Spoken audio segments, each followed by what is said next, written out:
முந்தைய ஏற்பாட்டுடைய எந்த மாதிரியான நிகழ்வுகள், இந்த ஹேப்பனிங்ஸ், ஏதாவது எந்தெந்த இடத்துல இருந்தால் அந்த என்னென்ன நிகழ்வுகள்லாம் சொல்லுகிறோம்? நிகழ்வுகள்னால் என்ன நடந்தது, நடப்புகள் என்ன, எந்த நிகழ்ச்சியெல்லாம் சொல்ல வர்றாங்க? ஓகே, முதலாவது நம்ம பார்ப்போம். 2வது அதிகாரத்தில் எந்த நிகழ்ச்சியை சொல்கிறாங்க? யோவேலுடைய சொல்லப்பட்ட நிகழ்ச்சியை சொல்கிறாங்க.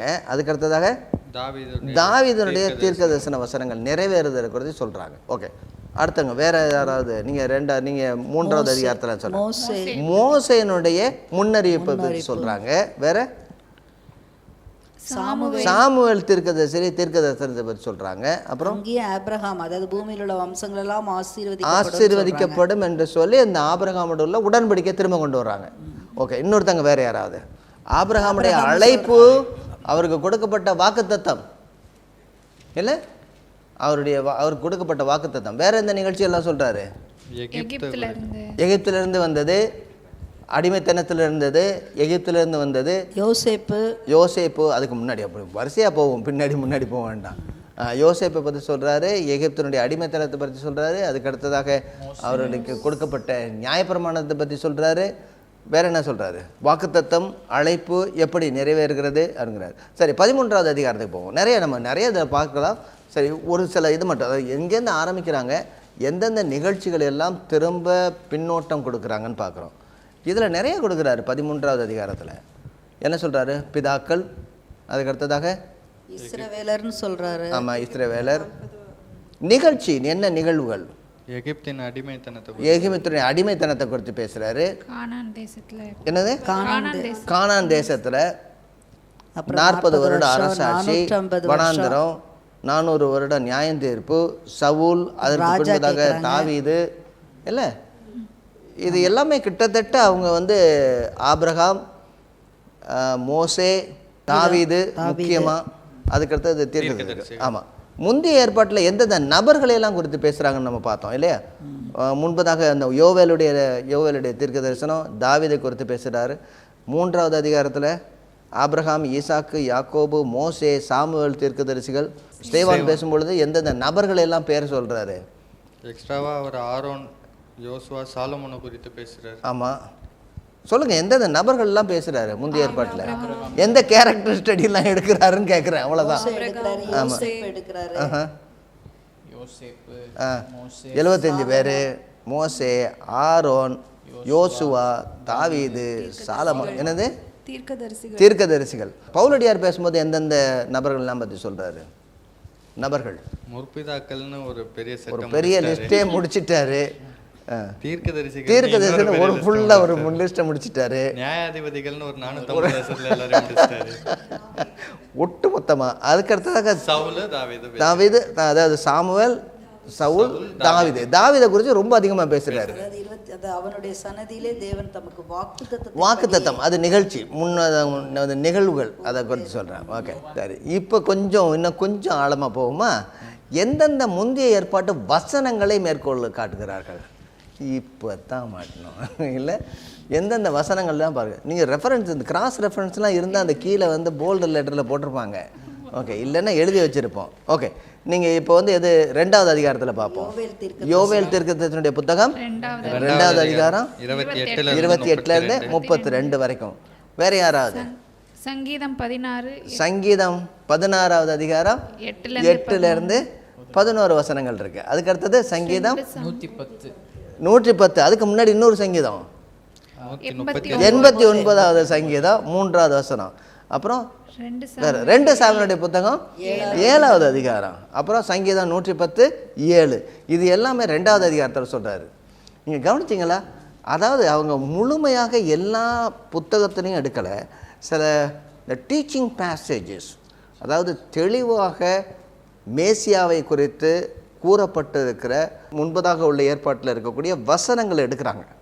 அந்த வசனத்தில் இதெல்லாம் சொல்லப்பட்டிருக்கிறாங்க. சரி, இப்போ நம்ம எங்கே போவோம்? 3வது அதிகாரத்துக்கு போவோம். 3வது அதிகாரத்தில் எந்த வசனத்தை அவர் மேற்கோள் காட்டுகிறார் அடிப்படையாக? ஆதியாகமம் 12வது அதிகாரம் 1 முதல் 3 வசனங்களையும் குறிப்பாக எந்த வசனத்தை சொல்றாரு? 3வது வசனத்தை ஆரம்பிக்கும் போதும் சொல்றாரு, கடைசியில் முடிக்கும் போதும் சொல்றாரு. அதாவது பிரசங்கத்தினுடைய அதாவது இந்த நாளிலே பிரசங்க குறிப்பாக நான் எடுத்துக்கொண்ட வசனம் என்னவென்றால் இந்த வசனம் தான். ஆரம்பிக்கும் போதும் முடிக்கும் போதும் அதே வசனத்தை தான் முடிக்கிறாரு. நல்லா இருக்குல்ல, கரெக்டாக முடிக்கிறாரு. அதுக்கு அடுத்தது வேற எந்த வசனம் சொல்கிறாரு? 3வது அதிகாரத்தில் எந்த வசனம் இருக்கிறாரு? வேற யாரும் சொல்லுவாங்கன்றீங்களா நீங்கள்? வேற யாரும்? உபாகமம் புத்தகத்தினுடைய 18வது அதிகாரம் 15வது வசனத்தில்னு சொல்கிறாரு. இதெல்லாம் வந்து டீச்சிங் பேசேஜ் அகெயின். இதைத்தான் இயேசுவானவரும் இந்த வசனங்கள்லாம் முன்கோள் காட்டி சொல்லியிருப்பார். அவர் பேச பேச உடனடியாக நோட்ஸ் எடுத்துகிட்டு இருப்பாங்க. ஓகே, இந்த வசனம்லாம் நோட்ஸ் எடுத்துருந்தோம், அப்புறம் தான் அதை வந்து ஒட்டு மொத்தமாக பார்க்க முடியும் அப்படின்னு. சரி, இப்பொழுது ஸ்தேவான் எந்த வசனம் எல்லாம் கோட் பண்ணுறாரு? எங்கள் சர்ச்சில் டீன்ஸ்க்கு இந்த ஸ்டோரி எடுக்கிறோம்.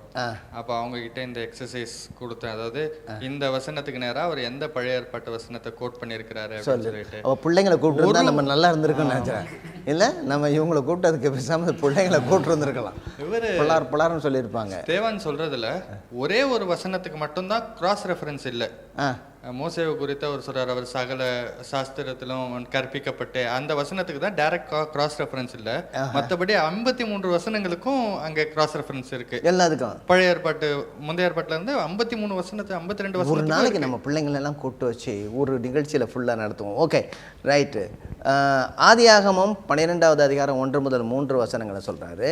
15வது அதிகாரம் 13 முதல் 15 வசனத்தையும் சொல்கிறாங்க. அங்கே உபாகமம் 18வது அதிகாரம் 15 முதல் உள்ளதையும் சொல்கிறாரு. 1 ராஜாக்கள் 8வது அதிகாரத்தையும் சொல்கிறாரு. வேறெல்லாம் இன்னும் நிறையா இருந்துச்சுன்னா நீங்கள் சொல்லுங்கள். நிறையா இருக்குது.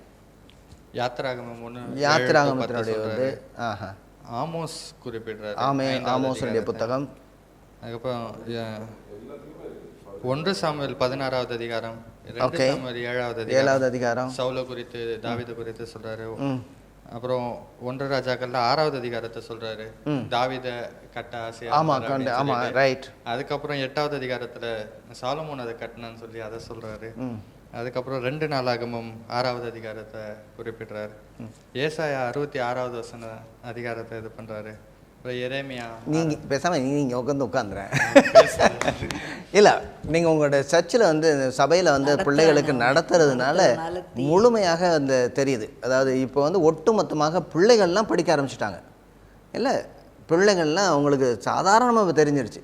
நம்ம வந்து ஒரு நிகழ்ச்சியாக போட்டு இதை சொல்லிக்கிட்டு இருக்கிறதுக்கு அவங்க சாதாரணமாக சபைகளில் படிக்க ஆரம்பிச்சிருக்காங்க. அதாவது அவங்க வந்து ஒரு டீனேஜ் வர்றதுக்குள்ளே அல்லது அவங்க வந்து வேலைக்கு வர்றதுக்குள்ளே அல்லது கல்லூரி முடிக்கிறதுக்குள்ளே பிள்ளைங்கள்லாம் வந்து என்ன இருப்பாங்கன்னா வேதத்தில் புலமை பெற்றவர்களாக இருப்பாங்க. இப்படி நம்ம சொல்லி கொடுத்தோம்னா. இல்லைன்னா என்ன செய்வாங்க, அங்கே காலேஜில் பெரிய பெரிய படிப்புகள்லாம் படிக்கிறாங்க, ஸ்கூலில் பெரிய படிப்புகள்லாம் படிக்கிறாங்க. இல்லை, மோகஞ்சதாரோ ஹாரோப்பா வந்து இப்போ மூட போகிறவங்கன்ட்டு ஒரு பிள்ளை வந்து சொல்லுதான் அவங்கள்ட்ட, மூட போகிறாங்களாம் என்ன பண்ணுறது அப்படின்னு. ஸ்கூல் முடிஞ்சுன்னா சந்தோஷமாக போய் சொல்லுவாங்க. ஓகே, எனிவே பிள்ளைங்க நிறைய படிக்கிறாங்க. ஆனால் இப்போ நம்ம என்ன சொன்னோம், பிள்ளைங்களுக்கு நோவா பேடைக்கு கலர் ரெடின்னு சொல்லி கொடுத்துக்கிட்டு இருக்கிறோம். தாவீது எப்படி வந்து கோலியாத்தை, கோலியானுடைய அந்த மரம் எவ்வளோ பெருசாக இருந்துச்சு, அவனுடைய உயரம் எவ்வளவு இருந்துச்சு, இப்படி உட்காந்து நம்ம பேசிகிட்டு இருக்கிறோம். என்ன அப்படி முழிக்கிறீங்க? அதாவது வெளியில் படிக்கும் பொழுது அவங்க வந்து நல்ல புலமைத்துவமாக இருக்கிறாங்க. ஆனால் நம்முடைய சபையினுடைய வேத சத்தியத்தில் படிக்கும் பொழுது எலிமெண்ட்ரி ஸ்கூல் லெவலில் இருக்கிறாங்கன்ற நம்மளே அவங்களுக்கு புரியாது அப்படின்னு அவங்கள ஒரு தனி. ஏன் அவங்களுக்கு புரியாதுன்னு சொல்கிறோம்னா, நமக்கு தெரியாது. அவங்க கேள்வி கேட்டால் பதில் சொல்ல, அவங்க கேட்டாங்கன்னா பதில் சொல்ல முடியலை. அவங்களுக்கு இதெல்லாம் உனக்கு புரியாது அப்படின்னு சொல்கிறோம். ஏன்னா எனக்கு புரியலை, இன்னும் எனக்கு புரியலை. ஏன் பாஸ்டர்ஸ்க்கு புரியுமான்னு கேட்பாங்களா? நீங்கள் என்ன சொல்ல போகிறீங்க? அவனுக்கு எனக்கு புரியும், ஆனால் இப்போ நான் சொன்னேன்னா உனக்கு புரியாது. நம்ம தெருவுலையோ பக்கத்து தெருவுலையோ ஆண்டவர் அறியாதவங்க வசனத்தை வாசிக்கிறோம், பைபிள் எடுத்து வாசிக்கிறாங்க. அப்போது அவங்களுக்கு புரியல அப்படின்னு இருக்கும்போது, அப்போ ஆண்டவர் என்ன கூப்பிடுவாரா அப்படின்ற ஒரு கேள்வி எனக்கு. கூப்பிடுவாரு, ஆனால் போக மாட்டோம். இவர்கிட்ட போய் ஏன் கட்டிட மாட்டேன்றாரு. ஏன்னா பிலிப்புக்கு நல்லா தெரியும் வசனம், அவங்களுக்கு வந்து ரொம்ப தேறினவர்களாக இருந்தாங்க. அவங்க குழம்பினவங்க கிடையாது. They knew the word of God correctly and therefore he inspired them. Spoke to எனக்கு ஏற்கனவே நீ குழம்பி போயிருக்கிற, நீ போய் எதுக்கு அவங்கள போய் குழப்ப போற? அதனால ரொம்ப கூப்பிடுறதே கிடையாது. இதில் வேற என்னை ஆண்டவரே அரங்கரை இருப்போம். இதில் வேற என்னை கூப்பிட்டு வந்து பைபிள் ஸ்டடின்னு கூப்பிட்டு வந்து அங்கே வர குழப்புறாங்க, அல்லது காலேஜ்னு கூப்பிட்டு அங்கே வர குழப்பிட்டாங்க. இதெல்லாம் போகாத அதுன்னு கேம்ப்னு கூப்பிட்டு அங்கே வர குழப்பிருக்கிறாங்க. இவ்வளோ குழப்பத்துக்கு மத்தியில் நான் எப்படி போய் என்னது சொல்லுவேன்? ஆண்டவர் கூப்பிடுறது எனக்கே தெரியல. சொன்னீங்களா, கேட்டிங்களா நீங்க? ஆமாம், அதனால சொல்றேன். அதாவது நிறைய நேரங்களில் நம்ம சொல்லலாம் இது கருகலான சப்ஜெக்ட், இது நீ வந்து சாதாரணமாக புரிஞ்சுக்கிற முடியாதுன்னு சொல்லிட்டு போயிடுறோம். கருகலானது, ரொம்ப கருகலானது. வேத சத்தியத்தில் ஆண்டவர் உனக்கு தெரிஞ்சிருக்கிற அவலத்தையும் எழுதியிருக்கிறாரு, தெரியாததை எழுதலை, தெரிந்தவைகள் அவளையும் எழுதியிருக்கிறாரு. ஒவ்வொரு வசனங்களாக சொல்லியிருக்கிறாரு. இப்படி தான் அவங்க போதிச்சிருக்கிறாங்க. இப்படி அழைத்தா போவோமா அப்படிங்கிறது இல்லை, அப்படி அழைப்பு வருதா வரலையாங்கிறது இல்லை, இருக்குது. எல்லாருக்கும் அழைப்பு இருக்குது, போகிற இடங்கள்லாம் கேட்குறாங்க. எப்படி வந்து முந்தைய ஏற்பாட்டுக்கு இதுக்கு என்ன சம்மந்தம்? நான் ஒருத்தர்கிட்ட கேள்வி கேட்டேன். என்ன கேட்டேன், இயேசுவானவர் பற்றி தெரியுமாண்ணே? தெரியும்ண்ணே. என்ன அவர் வந்து நல்ல மனுஷன் அப்படின்னு. ரொம்ப நல்ல மனுஷன். ஆமாம். அவர் கடவுளா? அப்படின்னு. ஆமாம் கடவுள் அப்படின்னு. அப்புறம் எதுக்கு அவரை போட்டு சிலுவையில் அரைஞ்சாங்க? அது எனக்கு தெரியாதுங்க. ஏன்னா இது வரைக்கும் அவர்கிட்ட சொல்லலை யாருமே. எதுக்கு சிலுவையில் அரைஞ்சாங்க? அப்போ சிலுவையில் ஏன் அறையப்படணும்? அவர் வந்து கடவுள்னா சிலுவையில் 3 ஆணியை பிச்சுட்டு போயிருக்கலாமே, ஏன் அறையப்படுறதுக்கு கொடுத்தாரு? அப்படிங்கும்போது திரும்ப வந்து இப்படி அறையப்பட வேண்டும் என்று அவருக்கு முன்னறிவித்திருக்கிறது, அதன் மூலமாக நமக்கு ரட்சிப்பு இருக்குன்னு அவங்க சொல்லும்போதெல்லாம் அவங்க அப்படியா இதுக்கு முன்னாடி எழுதப்பட்டிருக்குதா? நிறைய நேரங்களில் நம்ம வந்து இந்த மாதிரி சொல்கிற கிடையாது. பவுலடியார் சொல்லும் பொழுது சில என்ன வசனங்கள்லாம் குறிப்பிட்டிருக்கிறாரு. 1 சாமுவேல் 16வது அதிகாரம் 13வது அதிகாரம் வரைக்கும், சங்கீதம் 89, மறுபடியும் திரும்ப இவரும் சங்கீதத்தை கொண்டு வர்றாரு. சங்கீதம் 2, ஏசாயா 53, 55, சங்கீதம் 16, அதுக்கடுத்தது ஆபகூக்கினுடைய புத்தகத்தினுடைய 1வது அதிகாரம் 5வது வசனம். வசனங்கள்லாம் அங்கங்கே எடுத்து பேசுகிறாங்க. பிலிப்பு சொல்லும் பொழுது எனக்கு ரொம்ப இது என்னென்னா, அநேக நேரங்களில் எந்த புத்தகத்திலிருந்து வாசிக்கிறாங்கன்னு நமக்கு தெரியாது.